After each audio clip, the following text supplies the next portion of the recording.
Dear Mr. Kekulides, please receive this analysis in the spirit in which it is intended, as a careful, respectful, and intellectually engaged critique of your work.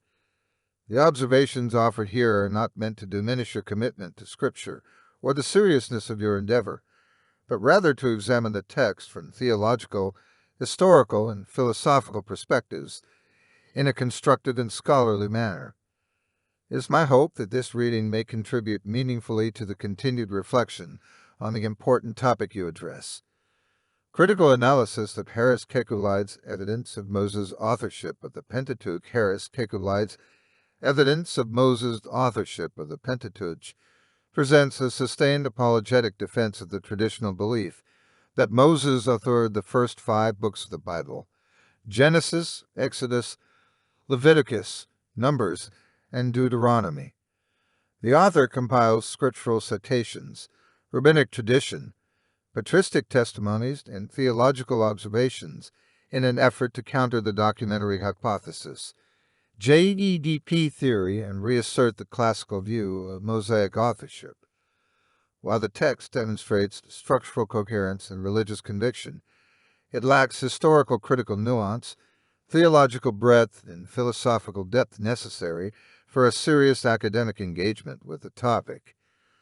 High structure and coherence, the essay is clearly organized into 17 chapters, each devoted to a specific type of argument. Jewish tradition, chap. 1.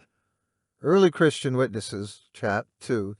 Internal biblical attestations, chap. 3 to 6. Literary style and theological unity, chap. 6 to 7, and finally a critique of the JEDP hypothesis, chap. 14 to 17.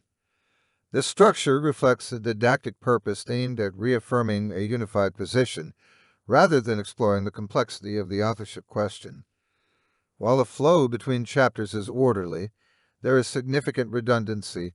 Chapters 1, 3, 4, 5, and 13 reiterate similar arguments, namely that the Bible and its interpreters attribute the Torah to Moses, without introducing substantive new evidence or analysis.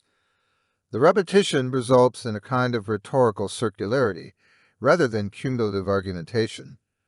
Other theological foundations. Kekulides' theological approach is grounded in confessional tradition rather than critical theology. His use of sources such as the Babylonian Talmud, the Mishnah, and Pirkei Avot, alongside early church fathers such as Irenaeus of Lyon and Hippolytus, demonstrates familiarity with the historical continuity of Mosaic attribution. However, these sources are used as final authorities rather than as objects of interpretive reflection. There is no engagement with modern theological interpretations that distinguish between canonical authority and historical authorship, nor with contemporary theological frameworks such as canonical criticism, Brevard Childs, the theology of tradition, Joseph Ratzinger, or the redactional theology of scholars like Gerhard von Rad or Rolf Rentorf. The concept of divine inspiration is invoked throughout the text, but is never analyzed theologically. What does it mean for Moses to write under inspiration? Does inspiration imply historical authorship or merely theological authority? These critical distinctions are overlooked. The result is a theology that affirms tradition but does not interrogate it, that cites but does not interpret. Historical analysis and its deficiencies, perhaps the most critical shortcoming in the essay, lies in its historical treatment of sources. Kekulides repeatedly appeals to religious texts, Talmudic, patristic, and biblical, as if they were historiographical evidence in the modern sense. There is no consideration of the historical development of the Pentateuch, the historical context of its redaction, or the methodological frameworks that distinguish between tradition, memory, and composition. Key historical tools are absent.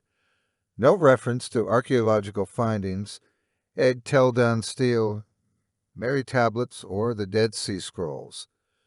No engagement with comparative ancient Near Eastern literature, such as the Code of Hammurabi or the Epic of Atrahasis.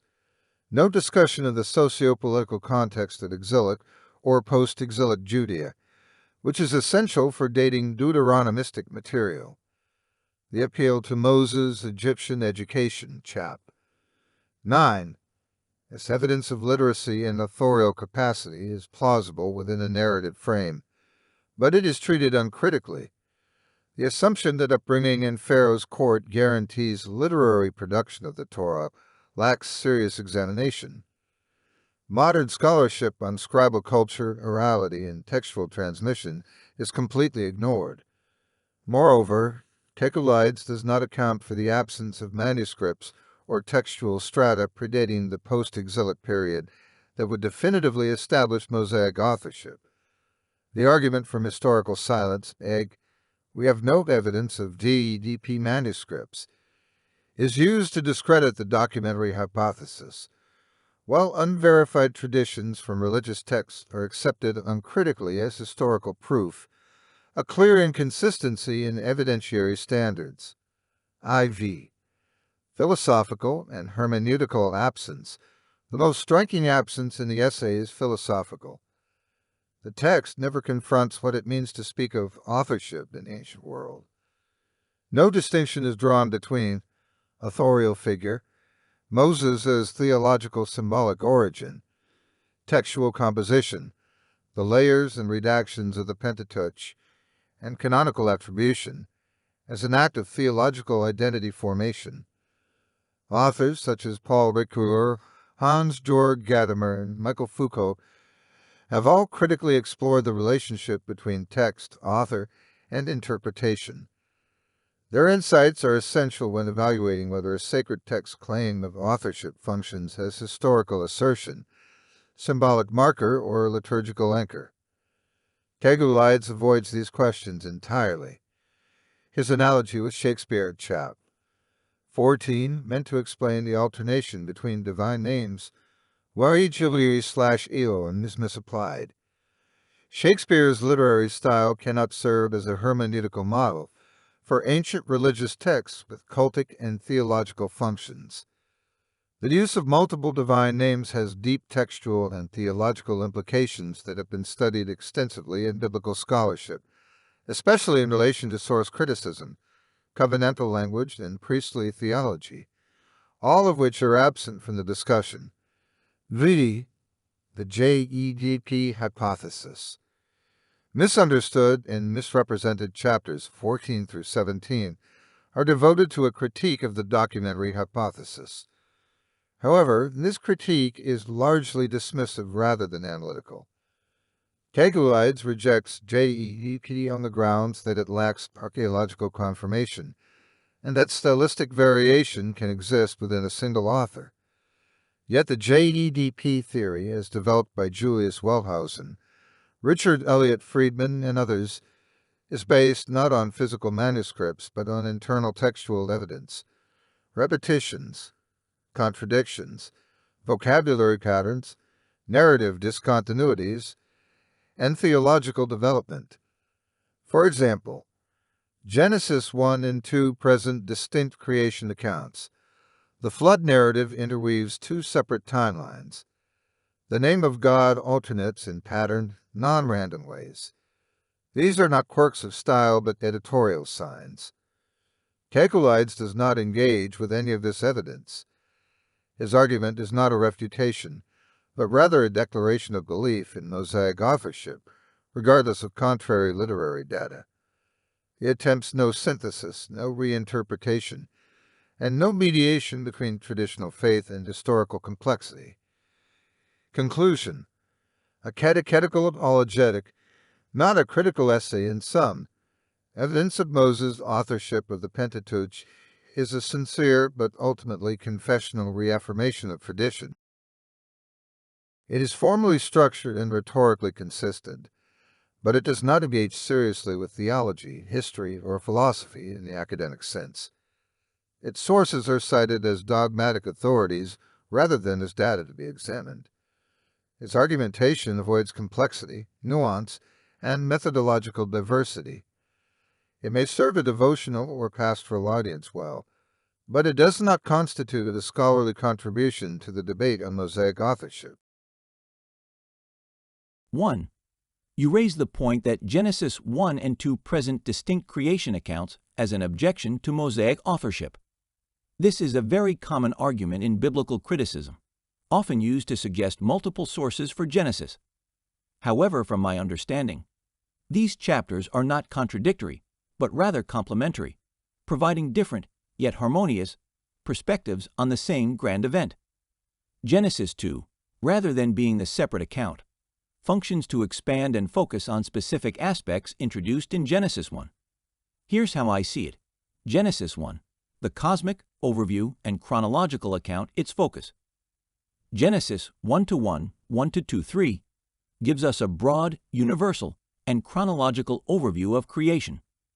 It establishes God as the transcendent, powerful creator of the entire cosmos, detailing the orderly progression through the 6 days of creation, from light and darkness all the way to humanity. Its perspective. Think of it as a wide-angle lens or God's eye view of creation, emphasizing the order, design, and goodness of everything God made. The days are explicitly and systematically mentioned, giving us that grand sequence. Genesis 2, the specific, focused, and thematic account, its focus. Genesis 2, starting from 2-4, then zooms in to provide a more detailed and thematic account, specifically concentrating on the creation of humanity and their immediate environment, the Garden of Eden. It highlights our unique relationship with God, our purpose to work and keep the garden, and the foundational institution of marriage. Its perspective. This is the close-up or human-centered view. It's not aiming to relist every single step of creation chronologically, but to elaborate on the aspects most significant for mankind. Days context. The detailed day structure of Genesis 1 isn't repeated in Genesis 2.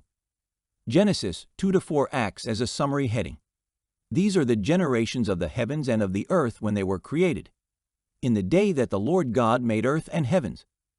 The phrase "in the day that the Lord God made" is a common Hebrew idiom meaning when or at the time that, referring back to the general period of creation, particularly the 6th day when man was made, rather than indicating a specific single 24-hour period for everything in chapter 2.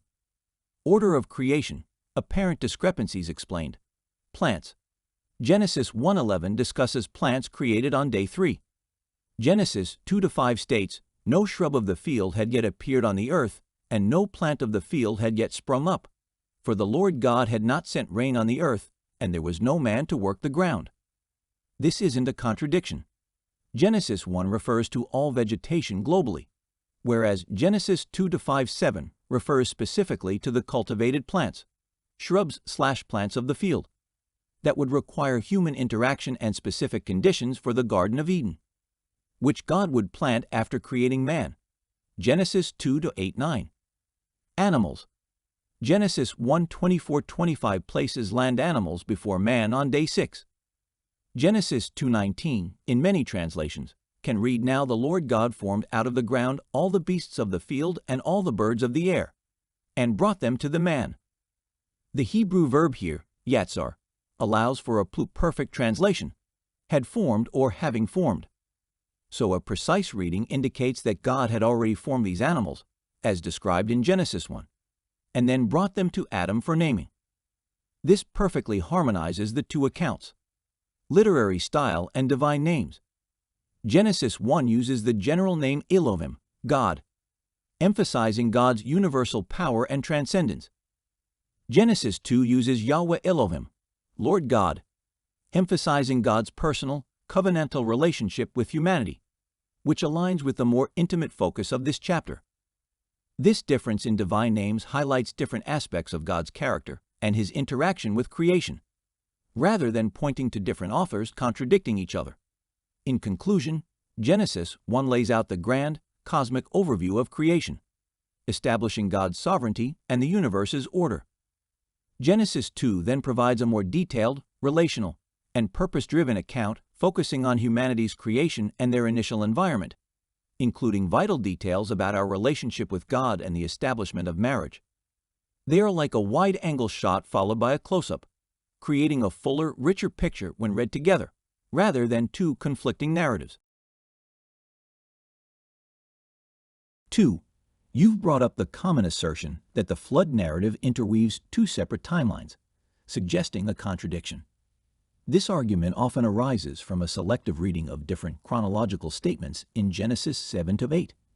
However, a close look reveals that the text consistently describes one single unified timeline of the flood, but provides different durations for different phases of that one event.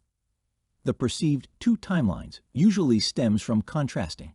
Genesis 7:12, and rain fell upon the earth 40 days and 40 nights. Genesis 7:24, and the waters prevailed on the earth 150 days. Genesis 8-3, and the waters receded from the earth continually. At the end of 150 days, the waters had abated. The key is to understand that these numbers are not mutually exclusive or contradictory, but rather describe different aspects and periods within the one-year-long flood event. Here's a breakdown to clarify. The 40 days of rain, Genesis 7:12-17. This refers specifically to the duration of the heavy, continuous rainfall. It describes the initial, intense phase of the flood. This is the period when the windows of heaven were opened, Genesis 7:11. The 150 days of water prevailing, Genesis 7:24, 8-3. This period begins at the same time as the 40 days of rain. It refers to the much longer period during which the waters were at their maximum height and covered the earth, prevailing over the land. The 40 days of rain are included within this 150-day period. This is the time when all the high mountains under the whole heaven were covered, Genesis 7:19. Think of it this way. The rain stopped after 40 days, but the flood waters continued to rise or remain at their peak for a total of 150 days, due to both the continued rainfall and the fountains of the great deep bursting forth, Genesis 7:11. The full chronology, a unified narrative. The biblical text, when read holistically, provides a very precise and single detailed chronology that spans over a year, with various benchmarks. Day 1 of the flood, Noah's 600th year, 2nd month, 17th day, Genesis 7:11. The fountains of the great deep burst forth, and the windows of heaven were opened. Rain for 40 days, Genesis 7:12. This intense period of rain occurs from day 1 to day 40. Waters prevail for 150 days, Genesis 7:24. This 150-day period begins on day 1 of the flood and ends on the 17th day of the 7th month, Genesis 8-4, when the ark rests on Ararat. This includes the 40 days of rain. Waters recede, Genesis 8-3-5. After the 150 days, the waters begin to recede. By the first day of the 10th month, mountain tops become visible. Noah sends out birds, Genesis 8-6-12. After 40 days of waiting, Noah sends out the raven, then the dove, waiting 7 days between each dove release. Earth dries, Genesis 8:13-14. By the first day of the first month of Noah's 601st year, the earth is dry. By the 27th day of the 2nd month, the earth is completely dry and Noah and his family leave the ark.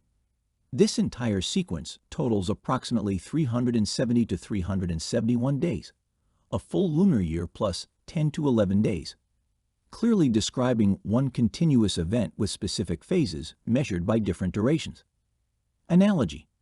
Consider a major snowstorm. You might say, it snowed for 12 hours straight. This is like the 40 days of rain. Then you might say, the snow remained on the ground for 3 weeks. This is like the 150 days of water prevailing. These statements are not contradictory timelines. They describe different aspects of the same single event, the initial snowfall, and then a longer period during which the snow's effects, the accumulated snow, continued. The flood narrative is no different. It provides various details and durations to paint a comprehensive picture of a single monumental global event, consistently progressing from its beginning to its end. The argument for two separate timelines misunderstands the biblical author's literary method of presenting different phases of a unified event.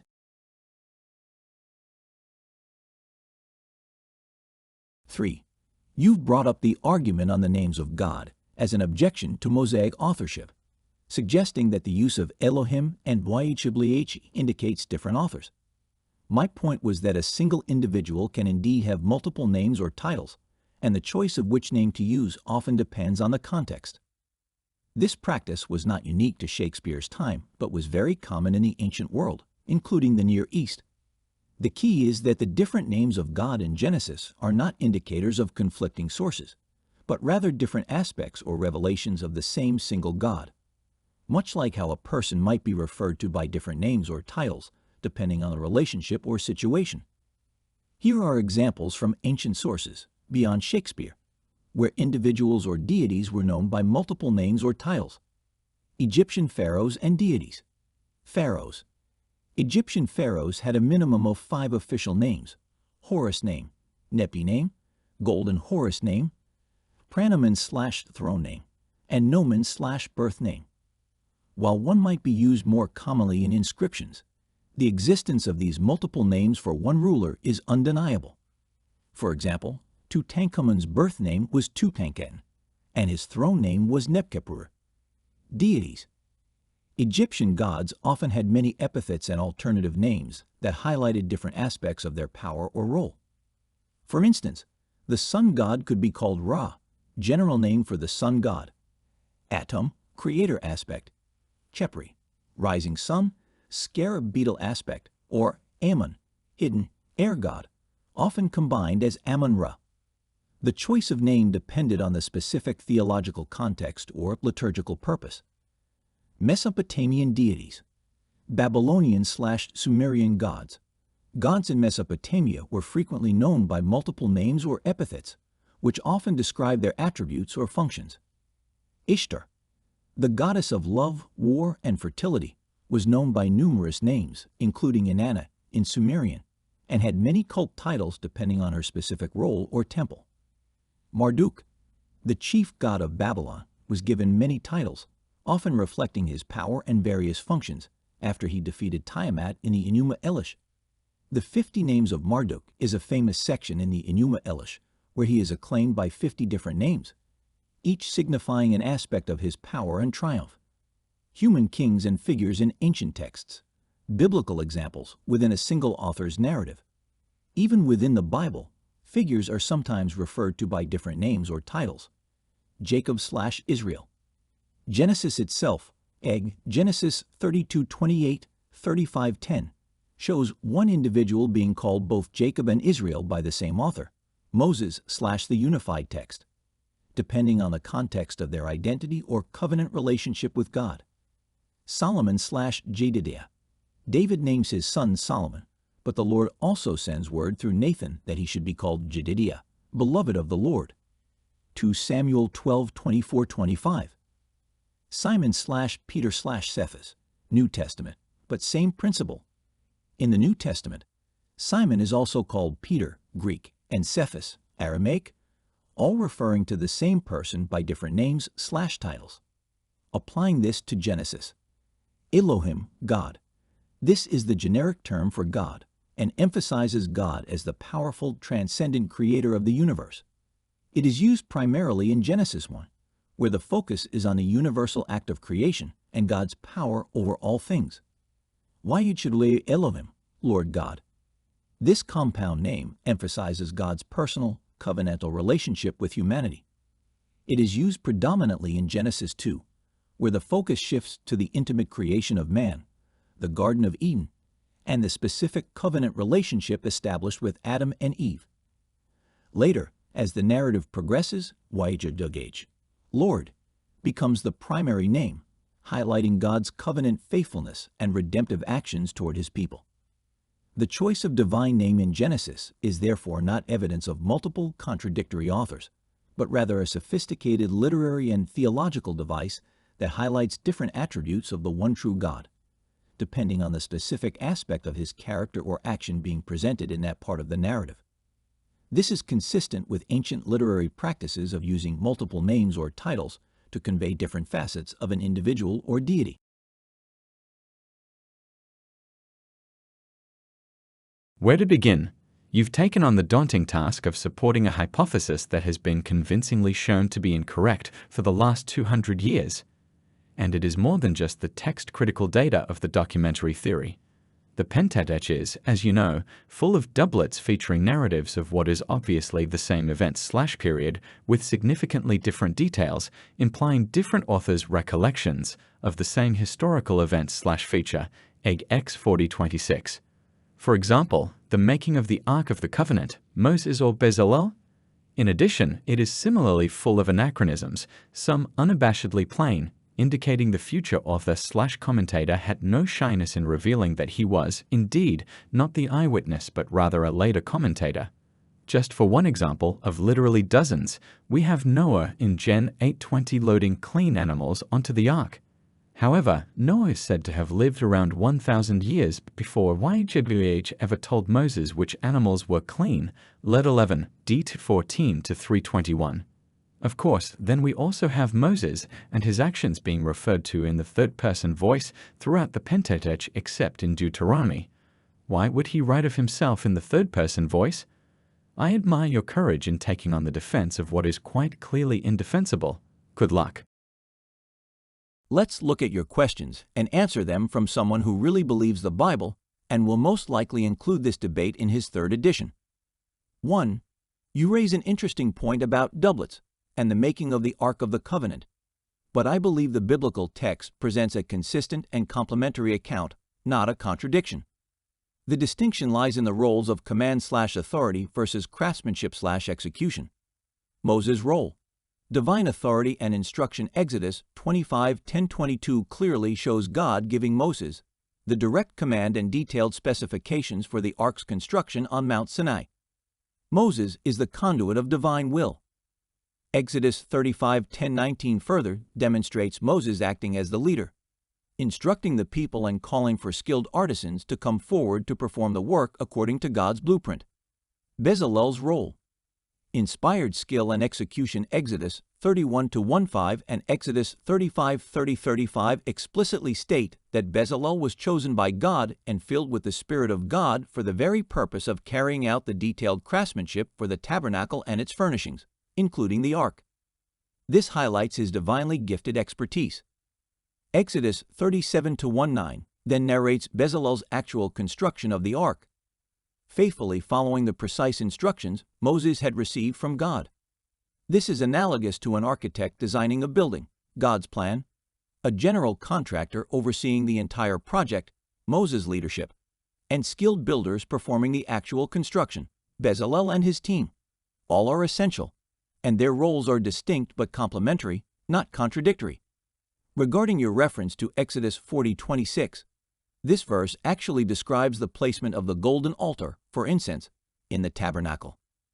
The placement of the Ark of the Covenant is described in Exodus 40:21, which states, "He brought the ark into the tabernacle and put the curtain in place. And so he shielded the Ark of the Covenant, as the Lord had commanded Moses." These verses speak to Moses installing the completed furnishings as instructed by God, not to the initial act of their making. Therefore, the narrative consistently portrays Moses as the recipient of God's commands and the delegator of tasks, while Bezalel is the divinely empowered craftsman who executes those commands. There's no contradiction. Rather, it's a clear depiction of how a major project of divine origin was organized and completed. 2. You've highlighted a common point of discussion. How could Noah know about clean animals for sacrifice? Genesis 8:20. When the detailed laws for clean and unclean animals for food and ritual purity weren't formally codified until the Mosaic Law in Leviticus 11 and Deuteronomy 14, hundreds of years later.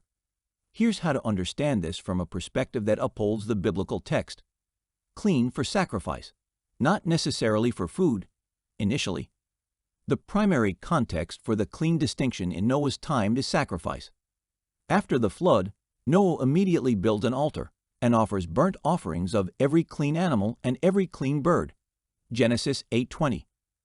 This suggests that the concept of certain animals being acceptable for sacrifice to God existed long before the Mosaic Law. The detailed dietary laws in Leviticus came later and expanded the concept of clean to include what was permissible for food for the Israelites as a set-apart nation. Pre-Mosaic understanding of sacrifice. The practice of offering sacrifices to God predates Moses significantly. Cain and Abel. In Genesis 4, Abel's offering of firstborn of his flock was accepted by God, while Cain's offering of fruit of the ground was not. This implies a divine standard for acceptable sacrifices, which would naturally involve a distinction between what was suitable and what was not. Divine communication. The Bible consistently shows God communicating with humanity from the very beginning. It is entirely reasonable to believe that God, who initiated the concept of sacrifice after the fall, Genesis 3:21, where God clothed Adam and Eve with animal skins, implying an animal death, would have communicated to early patriarchs like Noah which animals were appropriate for such offerings. This would not require a written, codified law, but could have been through direct revelation or passed down through generations. Noah, being righteous and walking with God, Genesis 6-9, would have been privy to such understanding. Purpose of the Mosaic Law. The Mosaic Law, given to Israel at Sinai, served multiple purposes. Codification. It formalized and expanded existing principles into a comprehensive legal system for a nation. What might have been generally understood or communicated verbally to patriarchs was now written down with intricate details for a whole people. Purity and separation. The laws concerning clean and unclean animals, for both sacrifice and food, were a crucial part of God's plan to set Israel apart as a holy nation. These distinctions helped define their identity and maintain their ritual purity as they lived in covenant with God. Health and hygiene. While not the primary theological reason, many scholars note that the Mosaic dietary laws had practical health benefits, especially in ancient times without modern sanitation. Why 7 pairs of clean animals? The command to Noah to take 7 pairs of clean animals versus 1 pair of unclean animals, Genesis 7-2-3, strongly supports the idea of a pre-existing distinction. The extra clean animals would be necessary for sacrifices immediately after the flood, as seen in Genesis 8:20, while still leaving enough to repopulate the earth. If there were only 2 of each clean animal, offering them as sacrifice would risk extinction. In essence, the concept of clean animals for the purpose of acceptable sacrifice existed prior to Moses, communicated directly by God and passed down. The Mosaic Law later formalized, expanded, and applied these distinctions more broadly to the life of the Israelite nation, including dietary regulations. The Genesis account doesn't require Noah to have the Levitical code in hand, but simply to understand God's established principle for acceptable worship. While the Mosaic Law, Torah, is uniquely comprehensive in its detailed listing of clean and unclean animals, there's evidence from other ancient cultures that suggests certain animals were considered taboo or inappropriate for specific purposes, particularly in religious contexts, long before Moses. Here's a breakdown of what scholars generally find. Key distinction: clean/unclean for sacrifice versus clean/unclean for diet. It's crucial to differentiate between animals considered acceptable or unacceptable for sacrifice, and those designated as clean or unclean for general human consumption. The biblical distinction in Genesis for Noah seems to primarily concern sacrifice, whereas the Mosaic Law in Leviticus and Deuteronomy expands this to include dietary restrictions and broader ritual purity. Evidence from the ancient Near East, pre-Mosaic. While you won't find a direct, comprehensive list of clean and unclean animals exactly mirroring Leviticus 11 in pre-Mosaic texts from Mesopotamia or Egypt, there are certainly parallels and indications of similar concepts. Sacrificial practices and taboos. Mesopotamia. Ancient Mesopotamian religions, Sumerian, Akkadian, Babylonian, Assyrian, had very specific rules about what animals were acceptable for sacrifice to different deities. Certain animals were considered sacred to particular gods, while others might be deemed inappropriate or even offensive. For instance, Pigs were sometimes used in rituals of elimination or purification, but were generally not offered as food to the gods. There were hierarchies of animals based on their perceived purity or suitability for the divine. Egypt. Egyptian religious practices also had strong taboos and preferences regarding animals. For example, the pig was considered a ritually unclean animal for Egyptian priests, and there's historical evidence, like Herodotus' accounts, that touching a pig or being the swineherd could lead to ritual impurity. Certain animals were sacred to specific gods, like cows to Hathor, and their consumption or sacrifice might be restricted or forbidden in particular areas or by certain groups. Cultural and practical considerations. Beyond purely religious reasons, some distinctions likely arose from practical concerns about health, hygiene, and the nature of the animals themselves. Scavengers/predators. Many cultures, including those in the ancient Near East, generally avoided eating animals known to be scavengers or predators, as they might be seen as unclean due to their diet or association with death. This aligns with many of the unclean birds and land animals in the Mosaic Law. Disease.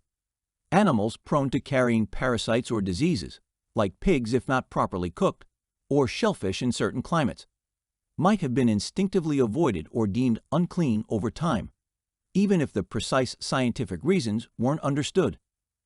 Summary of pre-Mosaic evidence. No universal code. There isn't one single, universally accepted ancient text from before Moses that outlines a comprehensive clean and unclean animal list in the same way the Torah does. Context-specific restrictions. Instead, you find context-specific restrictions related to sacrificial suitability. Which animals were considered appropriate for offerings to specific gods? Ritual purity. Which animals were associated with impurity or taboo for priests or during certain religious rites? Practical considerations. Which animals were generally avoided for health or cultural reasons? Theological implications. For a believer in the biblical text, the presence of these broader ancient Near Eastern concepts of animal suitability lends credence to the idea that Noah, living in a world where God had already established principles of sacrifice, Cain and Abel, would have been aware of which animals were clean, i.e., acceptable for sacrifice, even without the detailed Mosaic code. The Mosaic Law then codified and explained, divinely instilled or communally understood, concepts for the specific context of the Israelite nation. So, while not identical, the notion of discerning between appropriate and inappropriate animals, especially for religious purposes, was present in various forms in cultures predating Moses, which supports the idea that Noah's understanding was not an anachronism. Obviously, I'm not going to change your conviction, which is fine, nor you mine, which is also fine. However, not to put too fine a point on the ark manufacture issue, you may want to read what Moses actually said about it here. Dit 10-353, so I made an ark of acacia wood, and cut 2 tablets of stone like the first, and went up the mountain with the 2 tablets in my hand. 4. And he wrote on the tablets, in the same writing as before, the 10 commandments that the Lord had spoken to you on the mountain out of the midst of the fire on the day of the assembly.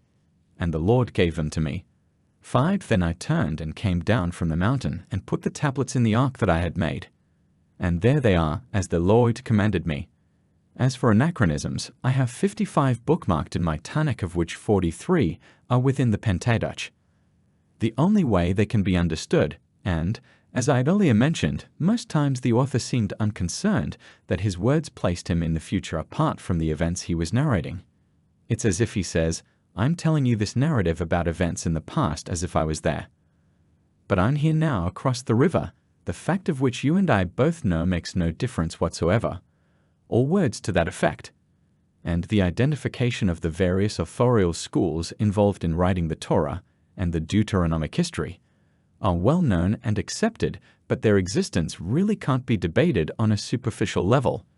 They can only be identified or attempted to be homogenized through arguments involving the analysis of the lexical, grammatical, literary, and related disciplines of the texts themselves. But I'm not critical of you for your belief. All of us started there. And, as I mentioned, I admire you attempting to uphold that view based on argumentation. But the only way you'll succeed is through a very detailed textual analysis, which is the basis for the documentary hypothesis of the texts using the same analysis that text scholars do. Otherwise, your arguments will not be persuasive. We both, I presume, love God. That's the only truly important thing. Again, best regards, and good luck. 3. You've brought up a verse from Deuteronomy 10:3-5, that indeed seems to present a direct statement from Moses.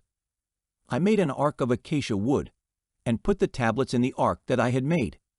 This is a key verse for those who argue against Mosaic authorship, or for multiple sources within the Pentateuch, as it appears to contradict the detailed account in Exodus where Bezalel is the craftsman. However, this is not a genuine contradiction, but rather a difference in perspective and rhetorical emphasis, common in ancient literature and even in modern speech. Here's how to understand it. I made as a figure of speech. The language of command and responsibility in ancient Near Eastern cultures, and even in modern English, a leader or figure of authority would often say they made something when they initiated, commanded, or were ultimately responsible for its construction, even if they did not physically perform the labor themselves. Examples from everyday life. A CEO might say, I built this company, even though thousands of employees did the actual work. A general might say, I won the battle, even though thousands of soldiers fought. A homeowner might say, I built an extension on my house, when they hired contractors to do all the physical labor. A king might say, I built this temple, referring to the temple constructed under his authority and command. In the context of Deuteronomy, Moses is speaking with the full weight of his authority as the leader appointed by God. When he says, I made an ark, he is referring to his role in initiating, commanding, overseeing, and ensuring its construction according to God's precise instructions. He is taking responsibility for the ark's existence as part of the covenant process, a symbol of his leadership in establishing the tabernacle and its sacred contents. Deuteronomy's purpose. A recapitulation and exhortation Deuteronomy is structured as a series of farewell speeches by Moses to the new generation of Israelites on the plains of Moab, just before they enter the Promised Land. Its purpose is not to give a detailed, chronological account of every past event, as Exodus often does, but rather to recapitulate key events. Moses summarizes critical moments of their journey, exhort the people. He emphasizes the importance of obeying God's laws, remind them of the covenant. He highlights his own role as God's mediator in establishing the covenant. In this context, Moses is reiterating the significance of the Ark of the Covenant, particularly its role in holding the tablets of the law, which he personally carried down from the mountain. His I made statement serves to reinforce his direct involvement and responsibility in bringing God's covenant and its symbols into being for the nation. No contradiction, but complementary accounts. The accounts in Exodus 31, 35, 37 provide the detailed, technical perspective on who performed the physical labor, Bezalel under divine inspiration. Deuteronomy 10 provides the leadership, rhetorical perspective on who was responsible for bringing it into existence, Moses. They are two different lenses through which to view the same event, both true within their respective contexts and purposes. The Bible often uses this literary technique, providing different angles or levels of detail for the same event depending on the narrative's immediate purpose. In short, Moses' statement in Deuteronomy 10 is an example of the ancient literary convention where a leader takes credit for accomplishments carried out under their authority and direction. It underscores his direct responsibility for the ark's creation as part of God's covenant with Israel, without negating the specific craftsmanship performed by Bezalel under his command, as detailed in Exodus. While the I made statement from Moses in Deuteronomy 10:3-5 is not an example of the royal we or plural of majesty, it functions in a similar way by using the first person singular to represent a broader collective effort or authority. Let's break down the plural of majesty and then contrast it with Moses' statement. The plural of majesty, royal we. Definition. The plural of majesty is a specific grammatical construction where a monarch or high dignitary refers to themselves using the first-person plural pronoun, we, us, our, instead of the singular, I'd, me, my. Purpose: to denote sovereignty and authority. It emphasizes the speaker's exalted status and the weight of their office, as if they embody the entire state or institution, to imply a collective decision. It can also subtly suggest that the decision or action is not just personal but reflects the consensus or will of their advisors, government, or the people they rule. Example: a king might declare, "It is our royal decree that," even though he is speaking as an individual. Or, "We are not amused. How Moses' I is different, but functionally similar. Moses' statement, 'I made an ark,' is not the plural of majesty because he uses I, the singular pronoun. He is speaking as an individual. However, the effect of his I is similar to the plural of majesty in that it represents a broader authority. Moses, as the direct representative of God and leader of Israel, speaks with an authority that extends beyond his personal physical actions. His I encompasses his divinely appointed role, encompasses delegated action, just as the royal we might cover the actions of the monarch's subjects acting on their behalf. Moses' I covers the actions of those like Bezalel, who acted under his direct command and supervision. So, while grammatically distinct, singular I versus plural we, they both serve the rhetorical purpose of attributing a collective or delegated action to the primary figure of authority. Therefore, to answer your question directly, can plural of majesty be an example of this, but in a different sense? Yes, it's a parallel concept in that both use a leader's personal pronoun to encompass actions that involve others or are a result of the leader's broader authority. The plural of majesty uses we to represent the king and his realm, while Moses' I represents himself as the leader responsible for the action carried out by others under his command. But here we see I represents not just Moses but others. Is that right? Exactly. In this specific context, Deuteronomy 10:3-5. Moses' I functions as a summary statement of responsibility and overall oversight. It implicitly includes the work of Bezalel and others who physically constructed the ark under Moses' direct instruction and authority from God. It's an example of synecdoche, a figure of speech where a part, Moses' personal action, is used to represent the whole, the entire process of the ark's construction under his leadership. There is an excellent parallel, and it perfectly illustrates the point. The vision in Daniel chapter 2, where Daniel interprets Nebuchadnezzar's dream of the great statue, provides a direct biblical example of a king representing his entire kingdom, even with others before and after him. Daniel 2:37-38 states, "You, O king, are a king of kings. For the God of heaven has given you sovereignty, power, strength, and glory. And wherever the children of man dwell, or the beasts of the field and the birds of the heaven, he has given them into your hand, and has made you ruler over them all. You are this head of gold." Here's why this is a strong example. Nebuchadnezzar as the head of gold represents the Babylonian Empire. Daniel explicitly tells Nebuchadnezzar that he, the king, is the head of gold. However, the interpretation immediately extends beyond Nebuchadnezzar, the individual, to represent the entire Babylonian Empire. The subsequent parts of the statue, silver, bronze, iron, and iron/clay, symbolize successive empires that would follow Babylon. This clearly shows that Nebuchadnezzar, as the reigning monarch, personified or embodied the entire kingdom at its peak. Kings before and after. I correctly note that there were kings in Babylon before Nebuchadnezzar, his father Nabopolassar, who founded the Neo-Babylonian Empire, and several kings who succeeded him before its fall, Amel-Marduk, Neriglissar, Labashi-Marduk, Nabonidus, and Belshazzar as co-regent. Yet Daniel, in the divine interpretation, focuses solely on Nebuchadnezzar as the head of gold, because he represents the apex, the glory, and the defining figure of that empire's dominance. He was the king under whom Babylon reached its greatest power and splendor. Figurative language in prophecy and leadership. This use of head of gold is a powerful piece of figurative language, synecdoche, where the most prominent part, the king at the empire's height, stands for the whole, the entire Babylonian kingdom.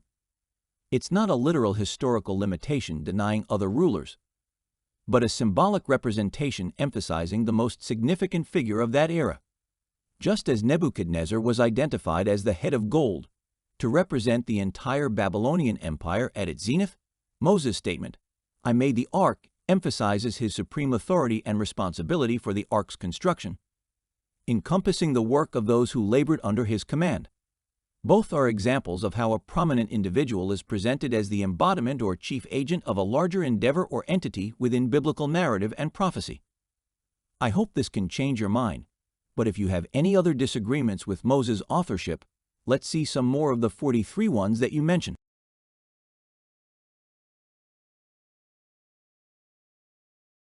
Hello, Harris. I think the documentary hypothesis and Moses' authorship can be reconciled.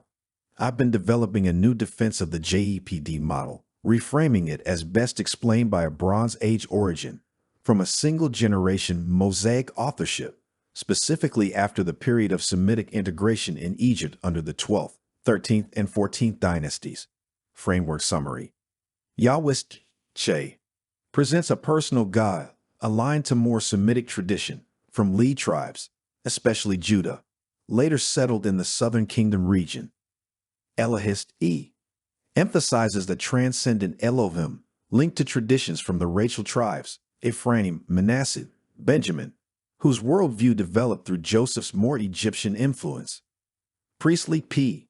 The tabernacle's tripartite structure parallels Egyptian temple design and legalism, reflecting the work of Levitical clans, Gershonites, Kohathites, and Merarites, as described in the biblical text, M. 3-4. Deuteronomist, T. Uniquely Mosaic in authorship, composed during Moses' final discourses, though not excluding his oversight over the other 4 books compilation. Redactor, R.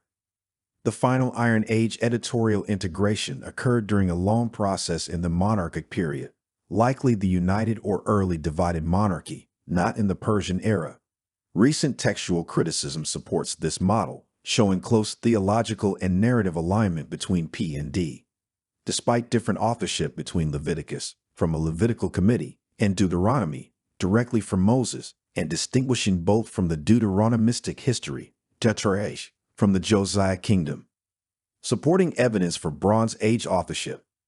Early Yahweh worship, evident in the Shasu of Yahweh and Yah names in the Amarna letters. Early Hebrew literacy, attested in Proto-Sinaitic inscriptions. Text preservation, supported by finds from Bronze Age Shiloh. Note, this is a new hypothesis I've been developing. It is not yet peer-reviewed or published, and should be considered provisional. That's an interesting attempt to bridge the gap, and I genuinely appreciate you sharing your hypothesis with me. It's clear you've put a lot of thought and research into developing this model, and I find the effort to root the sources in the Bronze Age, closer to Moses' time, quite compelling. The idea of linking J, E, and P to specific tribal traditions under Moses' general oversight is a creative way to account for stylistic differences while keeping it in the Mosaic era. However, for me, the model still doesn't fully account for the profound and direct involvement of Moses throughout Exodus, Leviticus, and Numbers. These books aren't just compilations where Moses is overseeing others' work. They explicitly present Moses as the direct recipient of God's revelation, the primary actor, and often the implied narrator. Leviticus, for example, is almost entirely divine commands to Moses. It's hard to reconcile that with a Levitical committee as the primary author of P, even if they were under Moses' oversight. While I agree that later editors likely updated language for clarity, and that Moses' death was penned by someone else, perhaps Joshua or another close disciple, I view Moses' role as far more direct and comprehensive than mere oversight of pre-existing or co-developing tribal traditions. I see him as the divinely inspired author and primary compiler of the vast majority of these books, drawing upon divine revelation and perhaps existing oral traditions, especially for Genesis, and then weaving them into the coherent narrative and legal framework we have. The stylistic differences, rather than indicating separate authors in the conventional sense, could be seen as Moses employing different literary styles or incorporating the experiences of various groups under his leadership, all within his singular authorial vision. In essence, while your hypothesis moves the origins closer to the Bronze Age, it still seems to posit multiple authors, even if contemporaneous. I see Moses as the divinely inspired author and primary compiler of the vast majority of these books, drawing upon divine revelation and perhaps existing oral traditions, especially for Genesis, and then weaving them into the coherent narrative and legal framework we have. You still need to address the well-established finding that, based on theological and linguistic features, Leviticus, Deuteronomy, and Joshua Kings reflect three distinct authorial voices, with Deuteronomy and Joshua Kings more closely aligned than either is to Leviticus.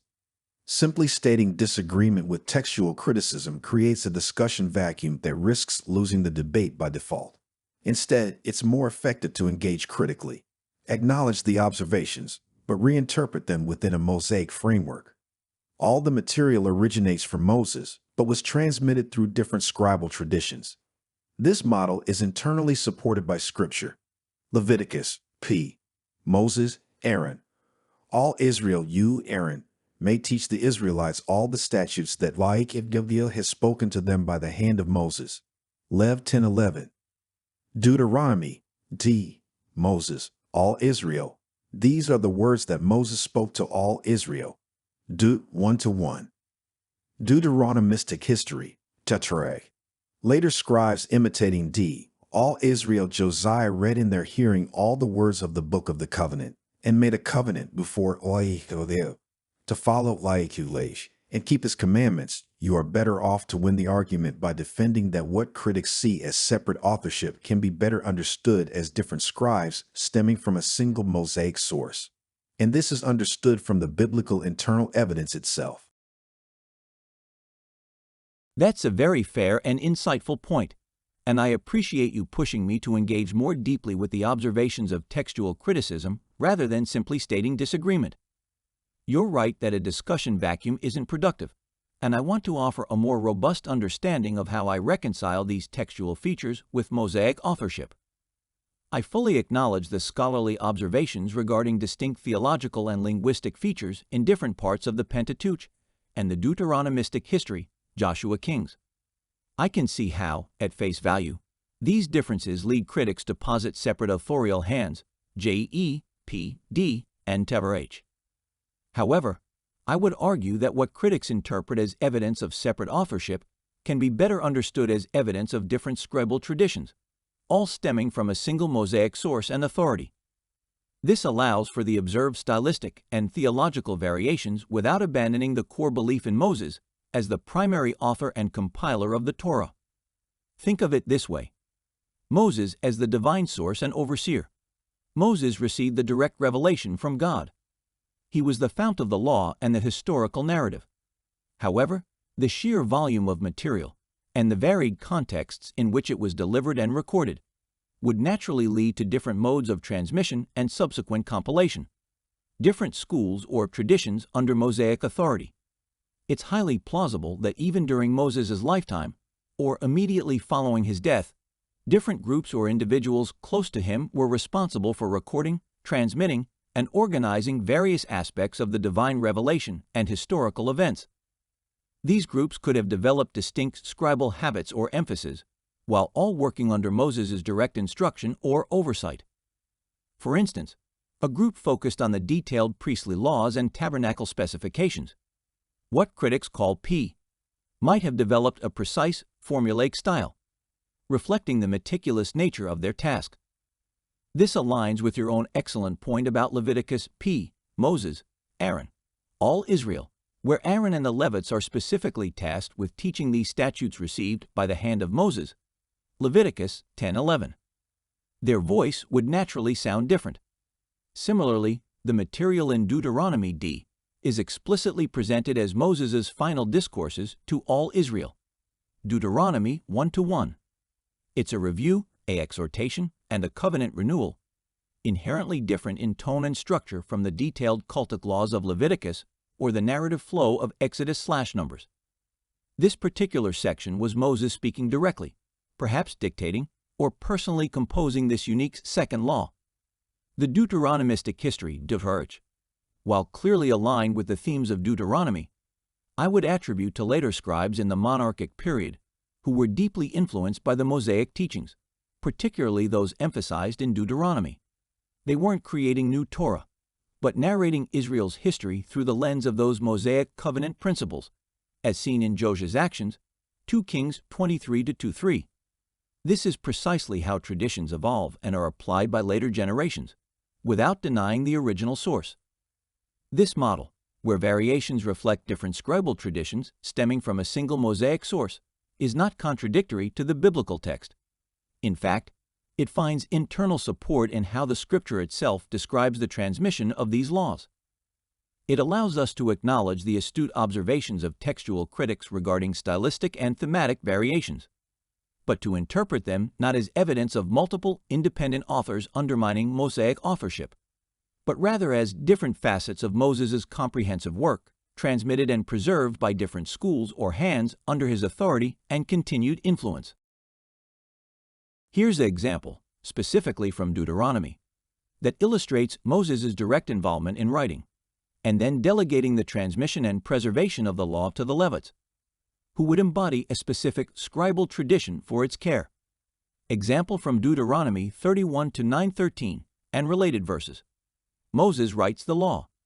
So Moses wrote this law and delivered it to the Levitical priests, who carried the ark of the covenant of the Lord, and to all the elders of Israel. Deuteronomy 31-9. This explicitly states Moses as the author of this law, often understood as at least Deuteronomy, or even the entire Torah. Delegation of preservation and teaching. Moses then gives specific instructions to these Levitical priests and elders. Then Moses commanded them, at the end of every 7 years, in the year for canceling debts during the Festival of Tabernacles, when all Israel comes to appear before the Lord your God at the place he will choose, you shall read this law before them in their hearing. Assemble the people, men, women, and children, and the foreigners residing in your towns, so they can listen and learn to fear the Lord your God and follow carefully all the words of this law. Deuteronomy 31:10-12. The Ark and the Book. After Moses finished writing in a book the words of this law from beginning to end, he gave this command to the Levites who carried the Ark of the Covenant of the Lord. Take this book of the law and place it beside the Ark of the Covenant of the Lord your God. There it will remain as a witness against you. Deuteronomy 31:24-26. This passage demonstrates a clear chain of custody and responsibility for the written law. Moses as the primary author/source. He writes the law. Levitical priests as custodians and transmitters. Moses gives the written law to the Levitical priests. This group, specifically the Kohathites, Numbers 4:15, were responsible for carrying the ark, which contained the tablets of the covenant, the core of the law, and later, the book of the law itself. A formalized tradition of preservation and public instruction. The command to publicly read the law every 7 years, Deuteronomy 31:10-13, establishes a consistent, institutionalized process for its transmission. The Levites, as the ones given the law and responsible for teaching it, Deuteronomy 33:10, Malachi 2-7, would naturally develop specific methods, emphasis, and perhaps even stylistic nuances in their careful copying, teaching, and application of this divine text. This group, with its focus on ritual and legal purity, could easily be seen as the origin of what critics identify as the priestly tradition.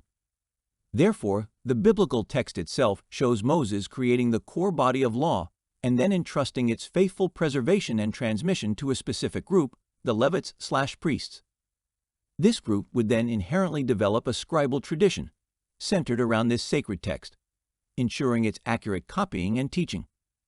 The stylistic and theological characteristics observed by critics in P material could thus stem directly from this divinely ordained function and the specific concerns of the Levitical scribes and teachers, all under the overarching authority and initiation of Moses. This example illustrates that the variations observed are not necessarily evidence of independent authors outside of Moses' influence, but rather different streams of transmission and emphasis within the Mosaic legacy, each faithfully stewarding different aspects of the same divine revelation. Furthermore, it's important to consider the numerous direct affirmations within the Pentateuch, beyond just Deuteronomy, that explicitly state Moses' role as a writer. For those who argue against Mosaic authorship, how do they account for these clear internal testimonies? Exodus 17:14. Then the Lord said to Moses, "Write this in a book as a memorial and recite it to Joshua, that I will utterly blot out the remembrance of Amalek from under heaven." This is early in Exodus, directly commanding Moses to write. Exodus 24:4. And Moses wrote down all the words of the Lord. He rose early in the morning and built an altar at the foot of the mountain, with 12 pillars for the 12 tribes of Israel, after receiving the initial covenant laws at Sinai. Exodus 34:27. Then the Lord said to Moses, "Write these words, for in accordance with these words I have made a covenant with you and with Israel," referring to the renewal of the covenant. Numbers 33:1-2. These are the stages of the people of Israel, when they went out of the land of Egypt by their companies under the leadership of Moses and Aaron. Moses wrote down their starting places, stage by stage, by command of the Lord, and these are their stages according to their starting places. Moses documenting the wilderness journeys. Deuteronomy 31:9. So Moses wrote this law and delivered it to the Levitical priests, who carried the ark of the covenant of the Lord, and to all the elders of Israel. A clear statement that Moses wrote this law, often referring to the entire body of instruction. Deuteronomy 31:24. When Moses had finished writing the words of this law in a book to the very end, he gave this command to the Levites who carried the ark of the covenant of the Lord. Further reinforces Moses' completion of the written law. These verses consistently portray Moses as the divinely appointed scribe, actively engaged in recording the laws, commands, and historical events. To deny his authorship entirely or only say he had a small part requires dismissing or reinterpreting these explicit internal claims, which, for a believer, carry significant weight. Thank you, Harris. Just to clarify, when I refer to a Levitical committee, I mean it more as a school of thought operating under Moses' full authority and divine centrality, not as a model of evolving or shared authorship. Moses remains the source and the writer, including in the more ancient, narrative-integrated style of authorship, even in the examples you cited. Not always hands-on, but still fully authoritative.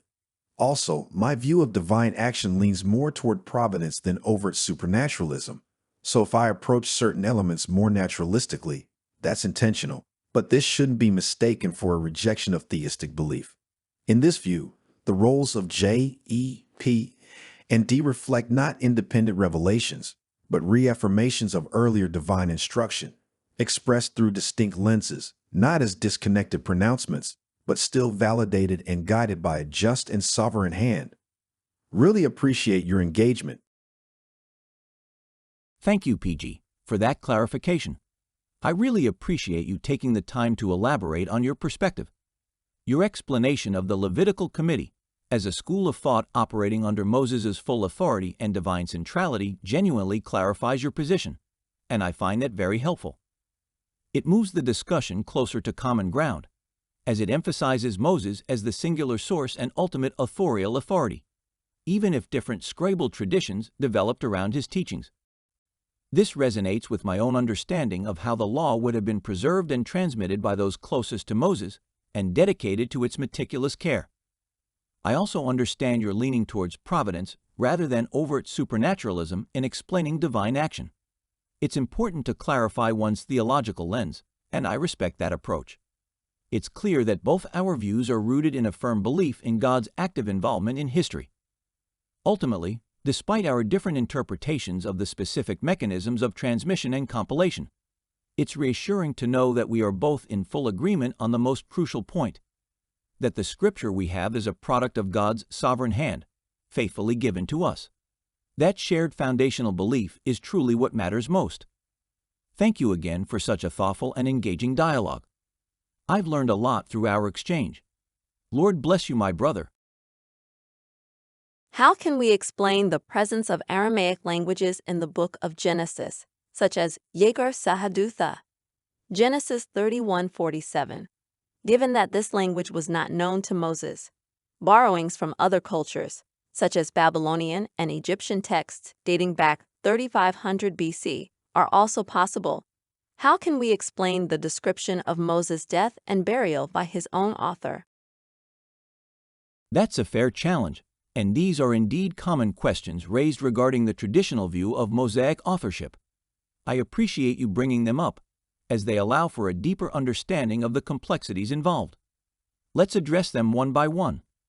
On Aramaic and other linguistic/cultural borrowings, you asked about the presence of Aramaic, like Yegar Sahadutha in Genesis 31:47, and possible borrowings from other ancient cultures. I think these can be understood within a framework that still affirms Mosaic authorship. Ancient linguistic contact is key.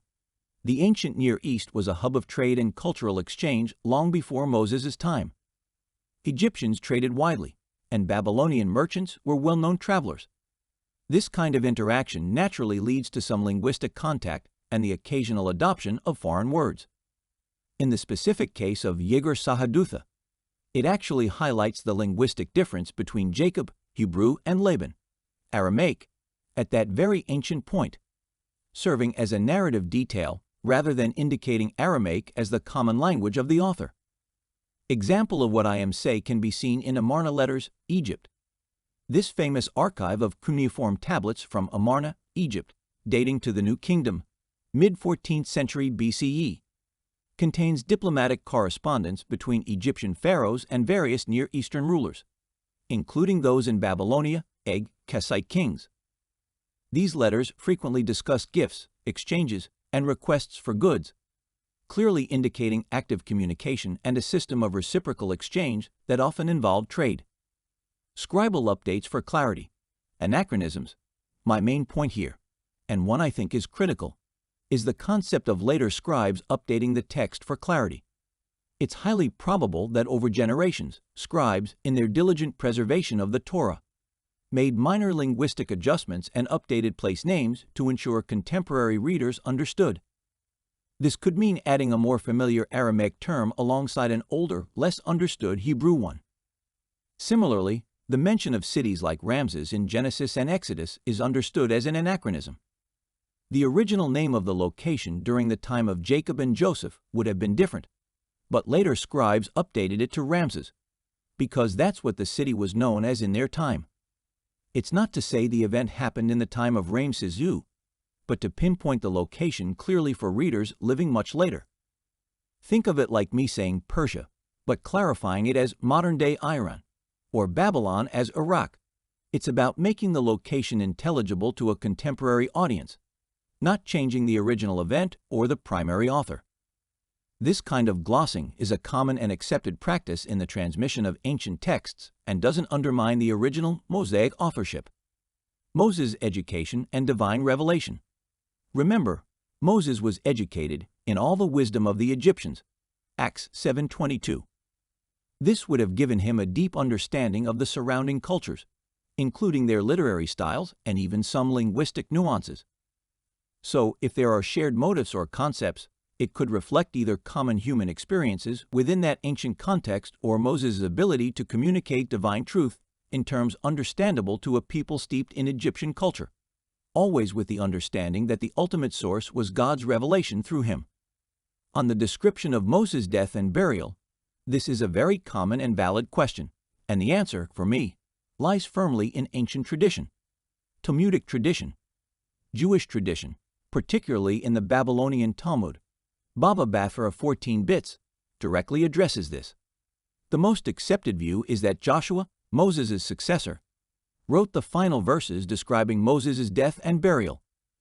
Joshua was intimately familiar with Moses and divinely appointed to lead Israel after him. It makes perfect sense for him, or someone under his direction, to complete the narrative of Moses' life and passing. There's also a more mystical view that Moses himself wrote it prophetically, but the Joshua explanation is far more straightforward and widely accepted in traditional circles. I still lean towards a more direct and comprehensive role for Moses as the primary, divinely inspired author. The elements you highlighted, like the Aramaic phrases or the account of his death, are, in my view, best explained by later Scrabble updates for clarity, including anachronistic place names, and the completion of the narrative by Joshua, as consistent with ancient Scrabble practices and Jewish tradition. 1. Laban is called an Aramean, Gen 3120, likely a later designation that replaced his original Amorite identity. Likewise, Yeager Sahadutha may represent an Iron Age editorial update of an older Amorite phrase, such as Igaram Sahadu. Both forms partially attested, though their meanings remain uncertain. These updates were likely introduced by a redactor, R, during the Iron Age, in line with ancient norms of textual preservation and contextual adaptation, yet not perceived as intrusive modifications. 2. The redaction at the death of Moses may reflect Josiah's editorial work, merging Moses' 3 discourses into a unified book and harmonizing language and geography for a late monarchic audience. That's a very clear and well-articulated perspective, and I appreciate you providing more detail on how your model accounts for these textual features. I agree with you on the what, that certain linguistic elements and geographical names appear to be later updates for clarity and context. My point of divergence, however, is on the who and the when, and what that implies for the ultimate authorship, on Yeager Sahadutha and Aramean designation, and other linguistic/geographic updates. You propose that these are Iron Age editorial updates by a redactor R. While I concur that these are indeed later clarifications, for me, this doesn't necessarily imply a distinct, later redactor in the sense of someone fundamentally structuring or composing the text. Instead, I see these as minor, non-intrusive scribal glosses, the kind of careful updating that any diligent scribe or custodian of a sacred text would undertake over centuries to ensure its continued intelligibility for new generations. The key difference is one of degree and intent. In my view, these updates were made by scribes faithfully transmitting Moses' original work, ensuring that archaic language or obsolete place names didn't obscure the divinely inspired message. This is an organic part of ancient textual preservation. It's an update within the framework of transmission, not a major editorial intervention that implies a fundamentally different authorial hand or a grand restructuring of pre-existing sources in the Iron Age. The Bronze Age oral traditions Moses worked with would naturally include such linguistic diversity, and minor updates to ensure understanding are distinct from a late-stage redactor creating a composite. On the redaction at Moses' death, similarly, regarding Moses' death, while you attribute it to Josiah's editorial work merging Moses' 3 discourses, my adherence to the Talmudic tradition, Baba Bathra 14 bits, places this specific addition immediately after Moses' passing, likely by Joshua. This timing is crucial. It maintains the immediate continuity of the narrative and the authority of Moses' direct successor to complete the account. If it were Josiah's work, an Iron Age king, it would mean a significant portion of the Torah's conclusion was added over half a millennium after the events described by someone very far removed. While such a later figure might harmonize language, my view emphasizes that the completion of the narrative regarding Moses' death was part of the initial, foundational compilation of the Torah, overseen by those closest to Moses. It's completing the story as it happened, not a later monarchical reframing of earlier discourses into a unified book. The unification of Moses' discourses, for me, happened under Moses' own hand or direct authority, not centuries later under Josiah. In essence, while we both agree that the text shows evidence of being updated or completed, our fundamental disagreement lies in the scope, timing, and authorial implications of these changes. You see them as evidence of a distinct, later Iron Age redactor shaping disparate sources. I see them as minor, necessary acts of preservation and completion within a predominantly Mosaic authored and compiled text, beginning immediately after Moses' death and continuing as very light touch-ups by subsequent faithful scribes. My position prioritizes the clear internal testimony of the text, stating Moses' authorship across multiple books, as well as ancient Jewish tradition regarding its completion. Mr. P.G. Cavalcanti and Mr. Harris K. Gulides, I am very touched by the seriousness with which you answered my questions, and I thank you for that. Another question. When do you think that the Torah was completely compiled and closed? Based on my understanding and a close look at some historical clues, I believe the Torah was primarily written and compiled during a lifetime of Moses, except with the closing verses written by Joshua, placing its completion around 1510 BC.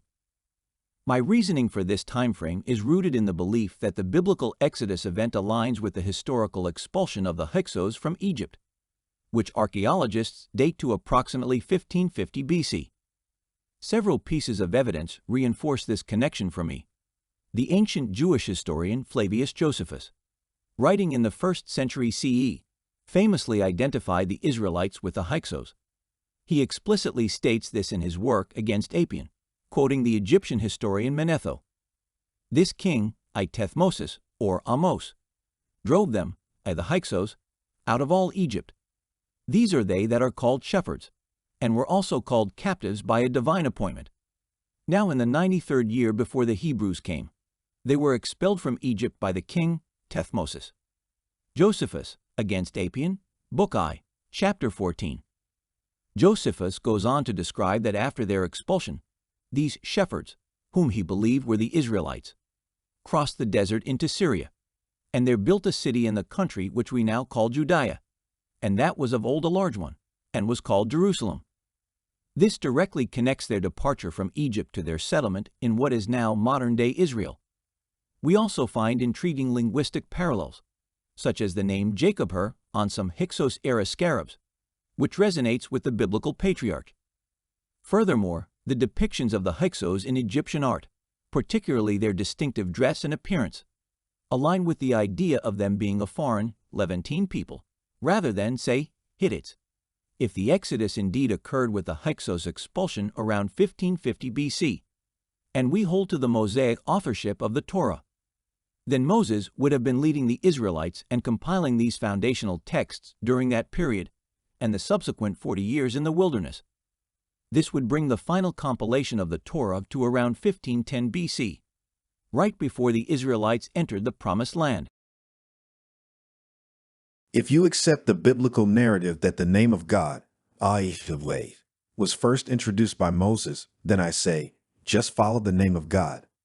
About 20% of the Amarna names end with the suffix ya, egg, labaya, biridia, baluya, arzawiya, ayab, Yeshuya, Pia, etc., which suggests that Yahweh was already a popular deity by 1350 BC. Additionally, the reference to the Shasu of Yahweh, dated to around 1450 BC, confirms the existence of Yahweh worship before this period. Therefore, Moses must have introduced the name before 1450 BC. That being said, all my writings argue for a 1650 BC Exodus based on archaeological evidence from the city of Avaris, where a mass immigration of Semites is attested in Area F, stratum D/3, prior to the Hyksos period. These Semites are known in Egyptian texts as the Sadi, and they were in fact enemies of the Hyksos. In this model, the compilation of Moses would have taken place before 1600 BC. This is a fringe theory I am currently developing and discussing, which stands in complete opposition to the traditional 1200 BC Exodus model. Use it with caution, and if you're interested, I can give very strong evidence for it. None of us would agree with 1200 BC Exodus model. Do you have any more questions, Jean D. Mwamba? Agreed, Harris. The Hyksos model is a viable one, just not the one I choose to follow. The 1200 BC model, however, does not make sense.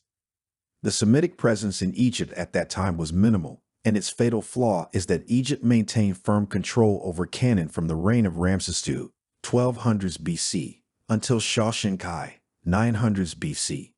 It makes no sense for the Israelites to have escaped from one Egyptian state only to enter a land still under Egyptian rule. Is it only the internal evidence of the Torah that allows you to have this point of view, or also the external evidence? because regarding the external evidence, the majority of scholars agree to place its writing between the 8th and 4th centuries BC with Ezra. That's a very fair question, and it gets to the heart of how one approaches the study of ancient texts. It's true that a significant portion of modern critical scholarship, particularly within certain liberal academic circles, proposes a much later dating for the final redaction of the Torah, often placing it between the 8th and 4th centuries BC, sometimes even attributing a formative role to Ezra. From Joshua's testimony, Joshua, Moses' immediate successor and closest disciple, consistently refers to the law as the law of Moses, implying its Mosaic origin and authority. Joshua 1-7-8, "Only be strong and very courageous, being careful to do according to all the law that Moses my servant commanded you. This book of the law shall not depart from your mouth." Joshua 8:31-32, "As Moses the servant of the Lord had commanded the people of Israel, as it is written in the book of the law of Moses, and there in the presence of the people of Israel, he wrote on the stones a copy of the law of Moses, which he had written," explicitly states Moses wrote it. Joshua 23-6, "Therefore, be very strong to keep and to do all that is written in the book of the law of Moses." However, my point of view on Mosaic authorship and the earlier dating, around 1510 BC, aligning with the Hyksos exile period for the Exodus, is based on a synthesis of both strong internal biblical evidence and compelling external considerations. Let's address your points. 1. Internal evidence. Direct biblical testimony to Moses' authorship. The Torah itself, and indeed the rest of the Hebrew Bible and the New Testament, repeatedly and consistently presents Moses as the author of the law. To dismiss this requires a significant reinterpretation of explicit scriptural claims. From the Torah itself, we see numerous instances where Moses is explicitly commanded to write or is stated to have written sections of the law and narrative. Exodus 17:14, "Then the Lord said to Moses, Write this in a book as a memorial and recite it to Joshua, that I will utterly blot out the remembrance of Amalek from under heaven." Commanded to write early in the Exodus journey. Exodus 24-4, "And Moses wrote down all the words of the Lord. He rose early in the morning and built an altar at the foot of the mountain, with 12 pillars for the 12 tribes of Israel, after the initial covenant at Sinai." Exodus 34:27, "Then the Lord said to Moses, Write these words, for in accordance with these words I have made a covenant with you and with Israel," referring to the renewed covenant. Numbers 33-1-2, "These are the stages of the people of Israel, when they went out of the land of Egypt by their companies under the leadership of Moses and Aaron. Moses wrote down their starting places, stage by stage, by command of the Lord, and these are their stages according to their starting places." Moses documenting the wilderness itinerary. Deuteronomy 31-9, "So Moses wrote this law and delivered it to the Levitical priests, who carried the ark of the covenant of the Lord, and to all the elders of Israel." Clearly states Moses wrote this law. Deuteronomy 31:24, "When Moses had finished writing the words of this law in a book to the very end, he gave this command to the Levites who carried the ark of the covenant of the Lord." Reiterates Moses completing the written law. From Jesus' testimony, New Testament, Jesus himself, whom Christians believe to be the Son of God, consistently attributes the law to Moses, validating its Mosaic authorship. Mark 1:44, speaking to a leper, "Go, show yourself to the priest and offer for your cleansing what Moses commanded."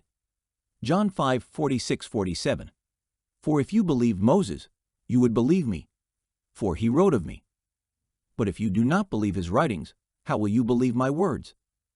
Jesus directly states Moses wrote about him. John 7:19, "Has not Moses given you the law? Yet none of you keeps the law." Luke 24:44, after his resurrection, "Then he said to them, These are my words that I spoke to you while I was still with you, that everything written about me in the law of Moses and the prophets and the Psalms must be fulfilled." Jesus affirms the law of Moses as a distinct corpus. 2. Ezra's role, editor, not author. Jewish tradition does not portray Ezra as the original author of the Torah, but rather as a key figure in its preservation, standardization, and re-establishment after the Babylonian exile. Talmudic tradition, Baba Batra 14 bits. The Babylonian Talmud, in Tractate Baba Batra 14 bits, discusses the authorship of various biblical books. While it credits Ezra with writing his own book and parts of Chronicles, it does not credit him with writing the Torah itself. Instead, it speaks of him as someone who established the text, often interpreted as standardizing the script Egg from Paleo-Hebrew to the square Aramaic script, or ensuring its accurate transmission and teaching after the exile. He was seen as a restorer and editor, ensuring the purity and accessibility of the existing Mosaic law, not creating it anew. 3. Challenging the majority of scholars and proposing alternative views. It's crucial to understand that the majority of scholars often refers to the consensus within a specific subdiscipline of biblical studies. Egg goes primarily adhering to the documentary hypothesis framework. However, this does not represent a unanimous academic opinion, nor does it negate other well-reasoned scholarly positions. There are indeed prominent scholars who, based on careful analysis of both internal and external evidence, argue for an earlier dating and a more direct Mosaic authorship, or at least Mosaic-era compilation, of the Torah. Kenneth Kitchen, a world-renowned Egyptologist and Old Testament scholar whose extensive work on ancient Near Eastern history, particularly the Hyksos period, strongly supports the historical context of the Exodus and an earlier dating for the biblical narratives. He argues against later anachronisms being proof of late composition, often explaining them as updated names for contemporary readers. See his On the Reliability of the Old Testament. James K. Hoffmeyer, another leading Egyptologist and biblical scholar who champions the historicity of the Exodus and early Israelite presence in Egypt, providing archaeological and textual evidence that aligns with a Mosaic-era composition. See his Israel in Egypt and Ancient Israel in Sinai. Richard Hess, a respected Old Testament scholar who, while engaging with critical methodology, argues for the early composition of significant portions of the Pentateuch and the historicity of its narratives. Eugene H. Merrill, an Old Testament and Ancient Near Eastern Studies scholar who provides detailed arguments for the Mosaic authorship of the Pentateuch and its early dating, emphasizing both internal consistency and external Ancient Near Eastern parallels. Douglas Petrovich, an epigrapher and archaeologist who has proposed interpretations of early inscriptions, Proto-Sinaitic, that suggest an even earlier date for the Exodus, mid-15th century BCE, and the ability of Israelites to write at that time, directly supporting Mosaic literacy and authorship. 4. Additional external and internal evidence supporting an earlier date and Mosaic authorship. Proto-Sinaitic inscriptions. As mentioned earlier in our discussion, these inscriptions, dating to the late Middle Bronze Age, roughly 1800 to 1500 BCE, demonstrate that an alphabetic script, ancestral to Hebrew, existed and was known to West Semitic peoples in the Sinai and Egypt. This directly refutes arguments that Moses couldn't have written the Torah because alphabetic writing wasn't developed enough at that time. Egyptian cultural context and loanwords. The Torah, especially Exodus numbers, exhibits a detailed familiarity with specific Egyptian customs, legal practices, religious concepts, and administrative structures that would have been current in the Late Bronze Age, Moses' time, but less so in later periods. Furthermore, studies of Egyptian loanwords in the Pentateuch suggest they are often archaic forms or types of words that would be expected from someone steeped in Egyptian culture from the Late Bronze Age, rather than later Persian or Hellenistic periods. Wilderness specificity. The descriptions of the wilderness topography, climate, flora, and fauna in the Pentateuch are remarkably accurate and detailed, suggesting eyewitness knowledge rather than a later author reconstructing events from a distant land. Absence of later anachronisms. While minor updates like Ramses for clarity exist, the Torah lacks major anachronisms, Egg, Persian-era administrative terms, later political structures, or specific Iron Age technologies that would be expected if it were truly composed entirely in the 8th-4th centuries BC. This absence argues for an earlier origin. Archaic language and poetic forms. Linguistic studies indicate archaic Hebrew forms and poetic structures in parts of the Pentateuch that align better with earlier periods of Hebrew language development than with the later Iron Age or Persian period. In conclusion, while I respect the analyses of scholars who posit later dates, my conviction in Mosaic authorship and an earlier dating, around 1510 BC, is based on a comprehensive consideration of explicit biblical testimony, consistent Jewish tradition, and external archaeological and linguistic evidence that provides a compelling historical context for Moses' life and the formation of the Torah. The textual features often cited as proof of later authorship can, in my view, be more plausibly explained by the natural processes of textual transmission, scribal updates for clarity, and the delegation of recording responsibilities under Moses' singular authority. I felt like I need to expand in a few points. When we talk about archaic language and poetic forms in the Pentateuch, the first 5 books of the Bible, we're referring to linguistic and structural features that suggest an older stage of the Hebrew language and literary conventions. These features are less common or entirely absent in later biblical Hebrew texts, like those from the exilic or post-exilic periods, suggesting they date from a much earlier time, consistent with a Mosaic or Bronze Age origin. Here are some examples. 1. Archaic linguistic features, grammar, and vocabulary. These are subtle grammatical constructions or word choices that are characteristic of very early Hebrew or other related Northwest Semitic languages, like Ugaritic or Canaanite, from the late Bronze Age.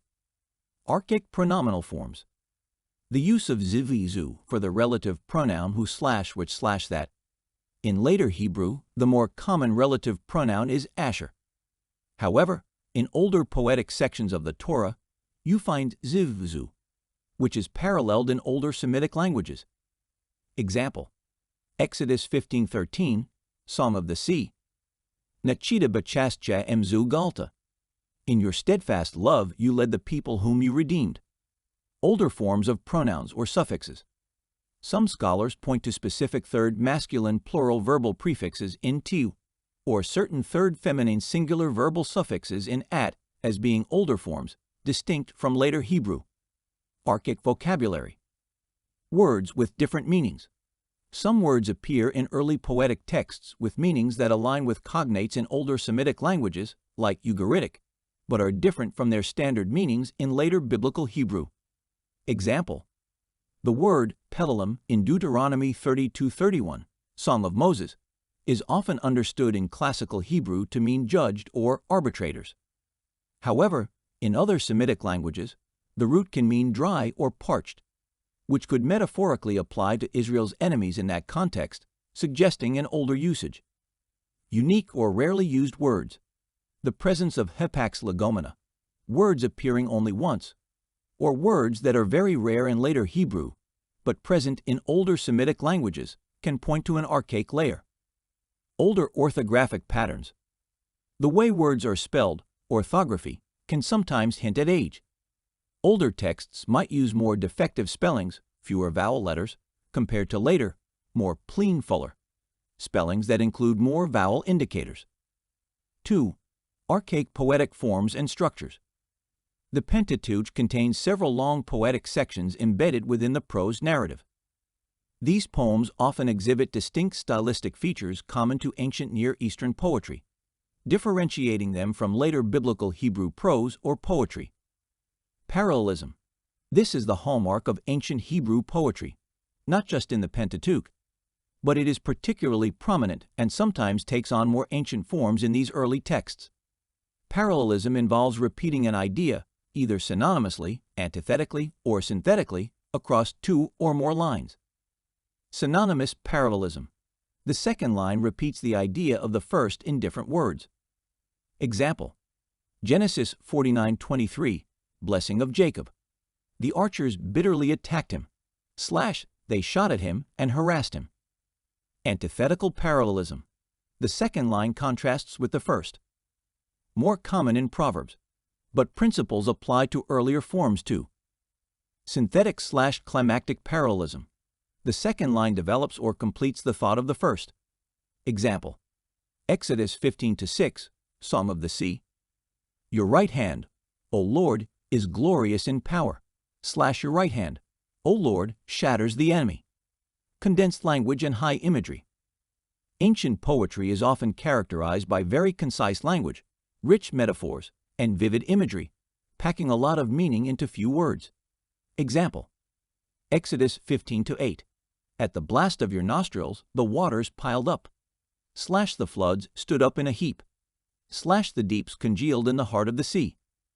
This uses powerful, evocative imagery to describe the parting of the Red Sea. Chiasm or chiasmus. A literary device where elements of a text are presented in a specific order, A, B, C, and then repeated in reverse order, C, P, A, creating a mirrored structure. This is found throughout the Bible, but intricate chiasms are often considered a sophisticated feature of older texts. Example: simplified, but present in larger structures. When Israel went out of Egypt, slash the house of Jacob from a people of strange language, slash Judah became his sanctuary, slash Israel his dominion. Psalm 114:1-2, reflecting earlier themes. Stichography, poetic layout. In some ancient manuscripts, like the Qumran scrolls, certain poetic sections of the Torah, the Song of the Sea, the Song of Moses, are written in a distinctive staggered layout, indicating their poetic nature visually, a practice common in ancient Near Eastern scribal traditions for hymns and poems. These linguistic and poetic features provide internal linguistic evidence that aligns with the narrative's claims of an ancient origin, consistent with Moses' time and cultural context. Do you mean evidence for the Exodus, which there are many, or just for the Pentateuch? 1. For the Pentateuch, the evidence is very limited, but this has an explanation. It was due to the biblical prohibition of engraved cultic inscriptions, Dut 1622, Lev 26:1, and papyrus documents rapidly decayed in the Canaanite climate in a time when vacuum-sealed technology that preserved the Dead Sea Scrolls did not exist. Despite the curious case of the Ketef Hinnom silver scroll, not in stone, which is an exception for being a scroll in durable material, this prohibition was maintained even after the post-exilic period and lasted until the first rock inscription happened in 200s BC Samaritan decalogues in Mount Gerizim and in 100s BC Roman synagogues. Another argument against the early Pentateuch is that the Hebrew alphabetic text, Aleph Beth, did not exist in the Bronze Age, but this is not much of a problem as the early Mosaic writings may have used Proto-Sinaitic script, which is widely attested in Bronze Age Canaanite cities. For the Exodus, that is another conversation. I will not go into this now. Her question is about the Pentateuch. I agree with your assessment regarding the challenge of archaeological preservation of the Pentateuch's original manuscripts from the Bronze Age, due to factors like the material used, papyrus, leather, and the climate. However, the subsequent history of the Torah's preservation, while not always perfectly linear, strongly argues against the idea that its care only began in the Persian period. You're absolutely right that while we don't have the original autographs of the Torah, nor the kind of extensive, perfectly preserved manuscript tradition from the Bronze Age that we might see for, say, some New Testament books from later centuries, the evidence points to a robust preservation, even through challenging times. The very example you implicitly raise from 2 Kings 22-23, the finding of the Book of the Law during King Josiah's reign, around 622 BC, is powerful evidence against the notion of a late, unified Persian-era composition.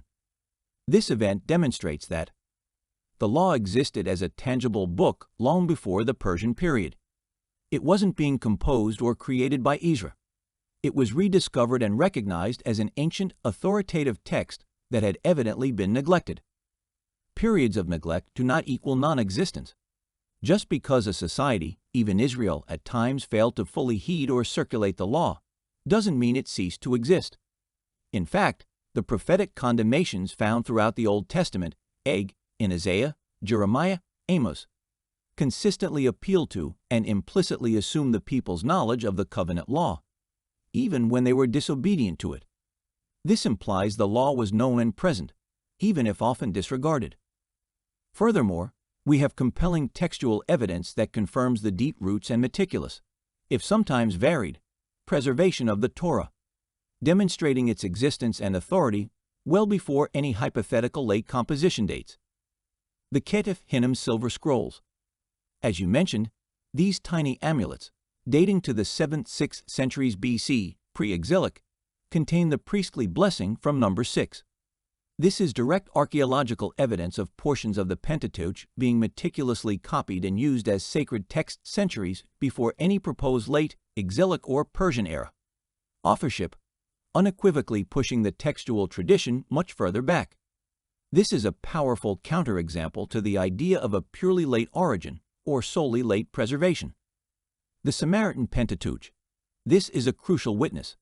Its textual tradition, while having some distinct readings, broadly aligns with the Masoretic text, the standard Hebrew Bible, and demonstrates its divergence from the Proto-Masoretic stream before the exile and the Persian period. This shows that the Torah existed as a recognized authoritative corpus in distinct communities at a very early stage, pointing to a common, ancient original. The Septuagint, LXX. While its translation began in the 3rd century BC, after Ezra's time, its existence is still critical.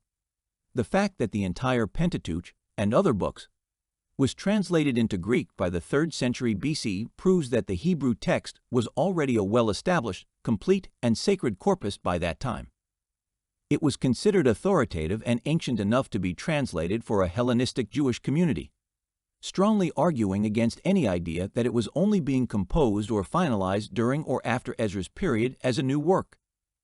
The Dead Sea Scrolls, DSS. These spectacular finds, dating from the 3rd century BC to the 1st century AD, include numerous manuscripts of the Pentateuch. They reveal remarkable textual stability over centuries for the vast majority of the text, confirming that its content was largely fixed well before the Common Era and the later Rabbinic period, while they also show some textual variance, reflecting the different textual traditions that existed. The overwhelming agreement testifies to a common, much earlier source text. These multiple independent textual streams, some diverging pre-exile, others providing direct archaeological proof of pre-exilic usage, and all affirming a stable text by the Hellenistic period, collectively argue for a long, continuous tradition of careful preservation of the Mosaic Law. This preservation, even through periods of national apostasy, supports the idea that the Torah was indeed an ancient, foundational text authored by Moses, rather than a late composition attributed to him. Any more questions, Jean Mwamba or anyone else?